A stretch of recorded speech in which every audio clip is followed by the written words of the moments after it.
আসসালামু আলাইকুম। কার্প জাতীয় মাছের মিশ্র চাষের পুকুরে যদি পুকুরটা আয়তনে বড় হয় তাহলে সেখানে ইচ্ছায় অনিচ্ছায় অবাঞ্ছিত ছোট মাছ তৈরি হয়। আর সেই ছোট মাছ কন্ট্রোলের জন্য আমরা আমাদের প্রজেক্টে এই যে 25 টাকা পিস 3 ইঞ্চি চিতল মাছের পোনা ছেড়েছিলাম।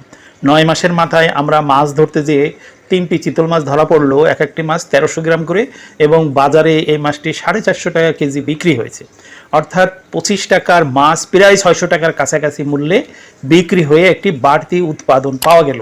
তো যারা রুই জাতীয় মাছের মিশ্র চাষ করেন তারা ইচ্ছা করলে এই ধরনের চিতল মাছের ছোট পোনা ছেড়ে দুটো উপকার হলো। একটা হচ্ছে আপনি বাড়তি একটা উৎপাদন পেলেন, পাশাপাশি হচ্ছে ওই পুকুরে যে অবাঞ্ছিত মাছ হয়ে মাছের খাদ্যে ভাগ বসাতো, বাসস্থানে ভাগ বসাতো, বা পরিবেশ আপনার খাদ্যে মাছ চাষের ব্যবস্থাপনায় সমস্যার সৃষ্টি করত, সেই ছোট মাছগুলো কন্ট্রোল হলো।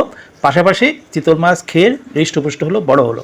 যারা শুনলেন সবাইকে ধন্যবাদ। আল্লাহ হাফেজ।